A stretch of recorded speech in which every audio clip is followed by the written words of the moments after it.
Yeah, B4 Studio Patna, Roshan Singh and Pinky Singh.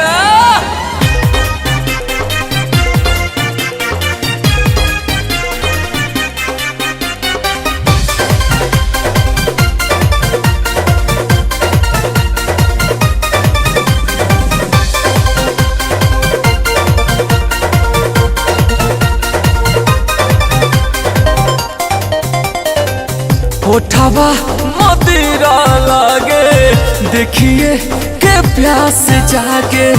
होठवा मदिरा लागे देखिए के प्यास जागे। हरा विश्व की नियन सिल तोड़ के हर चिखे दाना अंगूर से बोर के ढोरिए में घर के। चिखे दाना अंगूर से बोर के ढोरिए में घर के।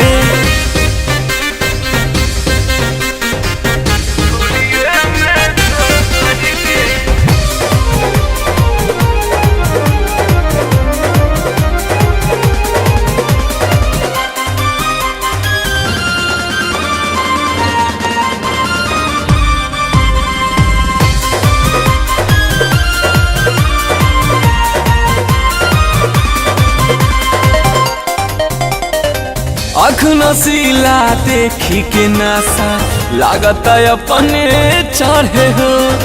गोर बदन गदरायल यौवन देखी बेचैनी बढ़े हो। आँख नसीला देखी के नासा लागत अपने चढ़े हो। गोर बदन गदरायल यौवन देखी बेचैनी बढ़े हो। बिना सोडा पानी के पिया दहना चढ़ता भी जतन चढ़ा दहना। और बिना सोडा पानी के पिया दहना चढ़ता भी जतन चढ़ा दहना। रस चूस दना आज पूरे पोहर के और चिखे दना अंगूर से बोर के ढोरिए में घर के। चिखे दना अंगूर से बोर के ढोरिए में घर के।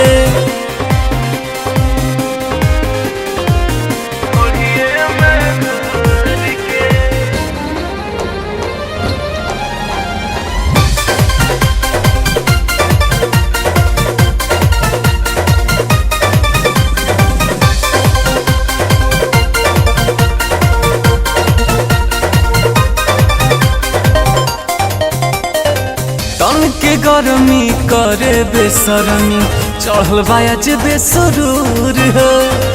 आज जवानी के टकराए दा केहू के नइखे कसूर हो।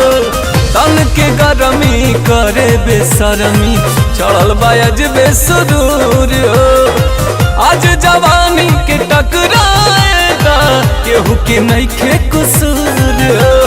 रोको जनी पिंकी तुमान के छेड़े धरोसन बचान के। रोको जनी पिंकी तुमान के छेड़े धरोसन बचान के।